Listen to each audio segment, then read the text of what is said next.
Di balik layar, Ira adalah bagian dari Kla, atau setidaknya ia bagian dari Katon. Ia selalu berharap suaminya tampil sebaik-baiknya, tapi yang bisa dilakukannya tidak lebih dari sekedar dorongan. Bagian pijet-pijet kalau capek. Doa. Ine Febrianti berada di antara orang-orang yang sangat berpengalaman. Tadinya sih grogi gue. Cuma lama-lama mereka, kasih saya karena mereka kasih saya spirit.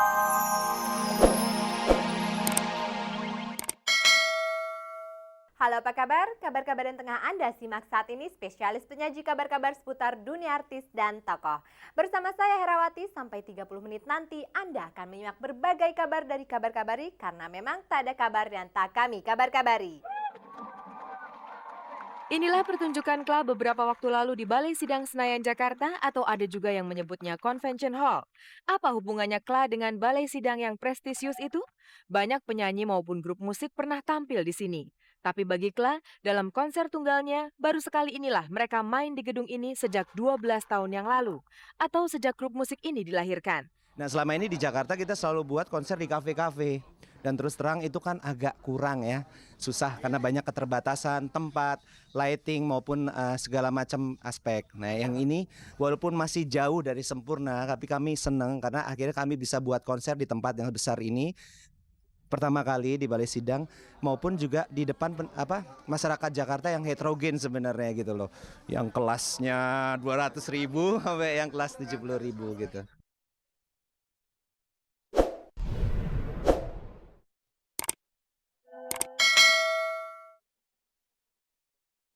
Dalam pertunjukan ini, Katon Bagaskara sesungguhnya tidak terlalu puas. Itu karena ada beberapa gangguan teknis. Kalau ada nilai 10 ya 7 ya kali ya. Karena sebenarnya di Kla tuh perfeksionis banget. Banyak hal-hal yang betul kendala-kendala yang emang di luar kuasa kita ya. Karena satu mungkin masalah voltase, juga kedua masalah kabel di sini semua. Emang di luar kuasa kita. Kadang-kadang force major tuh ada.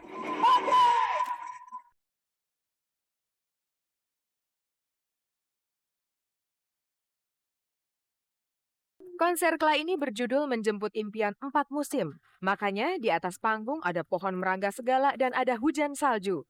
Namun 4 musim juga bisa berarti warna-warna musik yang pernah dibawakan Kla. Kenapa dibagi 4? Karena Kla tuh pengen ya, kalau kita bawain lagu-lagu kita tuh ada misi-misi yang kita sampaikan. Ada misi yang hura-hura, ada yang misi yang apresiatif, ada yang misi yang ini disco loh, misinya disco loh. Jadi tolong dengerin, ada misi yang melankolis, akustik.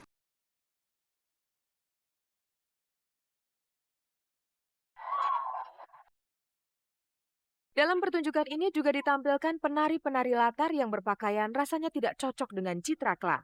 Dengan gadis-gadis yang tadi nari itu yang sensual tadi itu emang bagian dari rencana Katon? Itu untuk mengangkat suasana idenya anak-anak karena lagunya ngedisco kayaknya Kla kan bukan dancer ya kan. Gila ya bajunya ya, aduh. Ari sih. Jadi malu gue. Tampil pula penyanyi-penyanyi tamu seperti Eka Deli dan Reza. Eka Deli itu juara Asia bagus tapi sayangnya belum punya rekaman di sini. Suaranya bagus banget. Sudah ada ya. Akhirnya Sony ya, baru aja gitu keluar.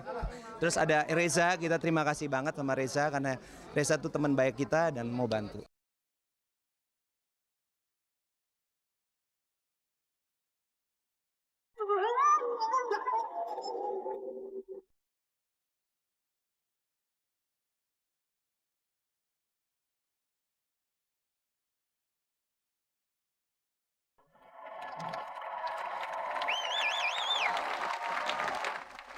Dalam konser selama 3 jam ini, Katon perlu berganti baju 3 kali. Tubuhnya basah oleh keringat. Selanjutnya, Kla sudah mulai berpikir untuk membuat konser-konser berikutnya. Hanya saja tempatnya diperhitungkan sekali. Kita punya mimpi-mimpi lagi yang belum terwujud. Mungkin konser di Borobudur, konser di Bromo, mungkin konser di Garuda Wisnu Kencana. Setiap tahun kita mau buat konser-konser yang memilih tempat-tempat yang eksotis.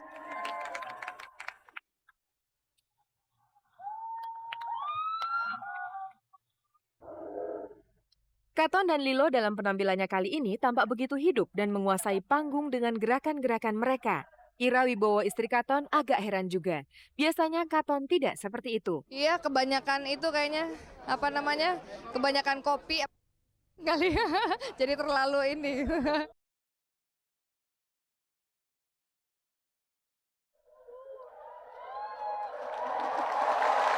Di balik layar, Ira adalah bagian dari Kla, atau setidaknya ia bagian dari Katon.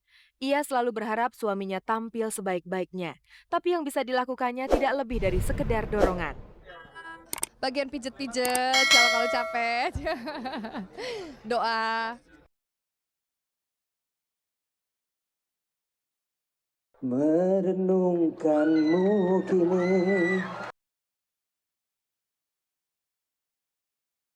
Teater Koma kembali berpentas dengan lakon opera primadona. Salah seorang pemainnya adalah Ine Febrianti yang kita kenal juga sebagai bintang sinetron dan model. Ine Febrianti berada di tengah-tengah aktor dan aktris teater. Ini terjadi sampai tanggal 13 Agustus nanti di Teater Tanah Airku, Taman Mini Indonesia Indah, Jakarta. Bagi Ine yang kita kenal sebagai model dan bintang sinetron, ini adalah pengalamannya yang kedua main teater bersama grup terkenal. Sebelum ini ia pernah tampil bersama teater lembaga yang pemainnya sebagian besar mahasiswa IKJ. Sekarang, Ine main bersama Teater Koma dalam lakon berjudul Opera Primadona. Dalam sandiwara musikal yang berisi 43 lagu ini, ia bermain sebagai Kejora, sang primadona itu. Di antara rekan-rekan mainnya, terdapat nama-nama besar seperti Ratna Riantiarno, Didi Petet, dan Alex Komang. Sedangkan lainnya adalah pemain-pemain yang sudah mempunyai jam terbang panjang di pentas teater. Ine Febrianti berada di antara orang-orang yang sangat berpengalaman. Tadinya sih grogi gue. Cuma lama-lama mereka kasih saya, karena mereka kasih saya spirit, kasih saya pelajaran banyak. Jadi rasa grogi itu berangsur-angsur hilang. Begitulah kekompakan di dunia teater. Tidak ada cerita saling menjatuhkan di antara pemain. Yang ada adalah bantu-membantu. Di sebelah Ine ini adalah pemain senior Teater Koma Ratna Riantiarno. Dulu, Ratna yang bermain sebagai Kejora sang primadona dalam pementasan pertama opera primadona sekian tahun yang lalu. Kini peran itu beralih kepada Ine Febrianti. Dan yang pasti dulu saya jadi yang primadona muda, sekarang jadi primadona tua gitu. Bagi Ine, ini tentu kepercayaan yang sangat besar yang diberikan oleh Riantiarno sang sutradara kepadanya. Bayangkan, di galangan teater nama Ine nyaris belum dikenal. Tapi ujuk-ujuk ia sudah dipercaya untuk bermain sebagai tokoh utama dalam pertunjukan ini. Dan akting yang harus ditampilkannya pun sangat susah. Ia harus menjadi primadona muda yang kemudian berubah menjadi primadona tua. Ini tentu butuh latihan keras untuk bisa menjalankan peran itu dengan baik. Karena peralihan dari tua ke muda itu kan cepet banget gitu, jadi saya mesti konsisten. Dan itu emang Mas Nano pertama kali saya dikasih naskah dan saya belajar, itu memang adegan awal dengan akhir itu yang setiap hari dilatih. Ratna Riantiarno dan Ine Febrianti. Di dalam pertunjukan mereka saling membenci. Kita kayaknya menumbuhkan rasa benci pada saat kita sudah mau naik panggung, tapi sebelumnya sayang-sayangan kok. Pertunjukan teater sangat berbeda dengan syuting sinetron. Di teater, pemain harus konsentrasi terus-menerus karena pertunjukan mengalir tanpa putus. Sedangkan di sinetron, syuting berjalan terputus-putus. Artinya, konsentrasi pemain pun terputus-putus pula. Di teater, beberapa saat sebelum pertunjukan dimulai, Ine sudah harus mempersiapkan diri dengan konsentrasi penuh pada peran yang akan dimainkannya. Kalau dari awal saya udah nggak konsentrasi, itu biasanya kesananya tuh blank gitu loh. Jadi itu gawat banget. Jadi mesti sebelum layar diangkat nih saya mesti konsentrasi. Biasanya kalau udah konsentrasi dari awal oke. Tapi itu tidak mudah, apalagi untuk Ine yang pengalamannya belum panjang di pentas teater. Namun ia ingin terus mengasah dirinya. Ia pernah mengatakan seni akting yang benar akan semakin benar lewat penempaan di teater.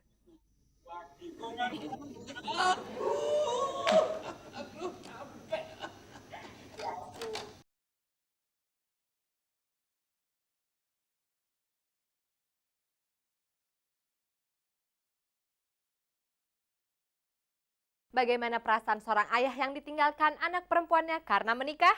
Tentu saja ada rasa berat. Itu juga dialami bintang sinetron Anwar Fuady yang pekan lalu menikahkan putrinya. Bintang sinetron Anwar Fuady sedang tergolek resah di kamarnya. Hari itu adalah tanggal 30 Juli, malam hari. Keesokan harinya ia harus menikahkan putrinya. Justru karena itulah ia resah. Tiba-tiba ia teringat dengan pertanyaan-pertanyaan yang diajukan Duyan, bintang sinetron yang juga sahabatnya. Kenapa kamu harus nikahkan anakmu? Kalau kamu masih mencintainya. Itulah pertanyaan pertama yang diajukan Duyan, sementara Anwar Fuadi dan Farida istrinya tercenung di belakang. Maka resahlah Anwar Fuadi.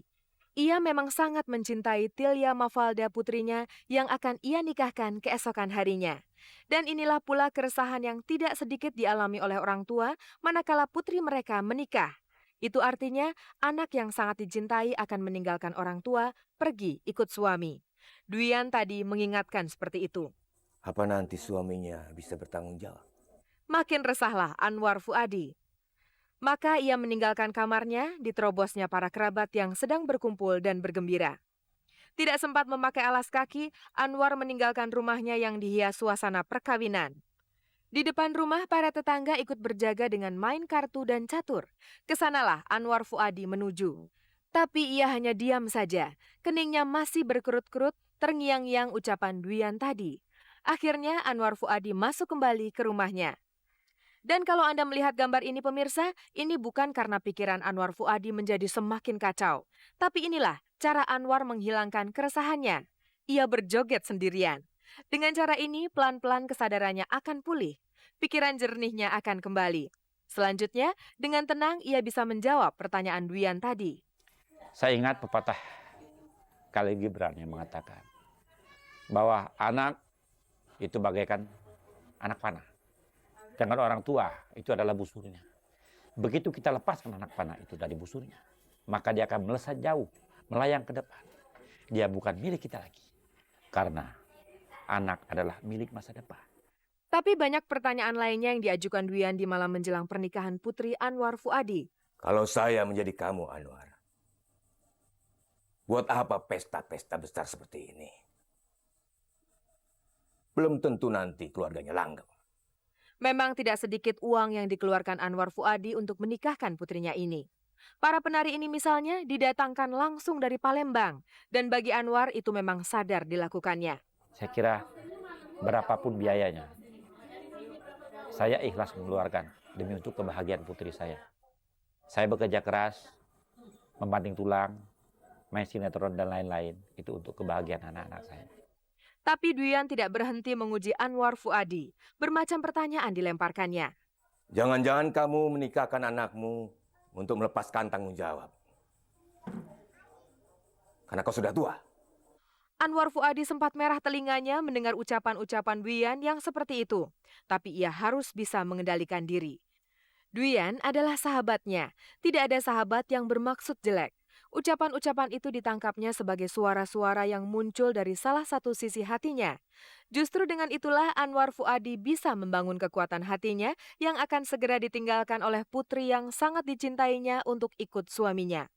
Dan pada akhirnya Anwar tidak terpengaruh sama sekali dengan ucapan-ucapan Duyan. Maka ujian pun selesai. Dialog yang baru saja kami mainkan tadi hanya sekadar untuk menguji mental sahabat kami Anwar Fuadi yang sebentar lagi akan menikahkan anaknya. Bukan begitu Bang Anwar? Ya. Lepas daripada itu tidak ada maksud-maksud lain. Oke.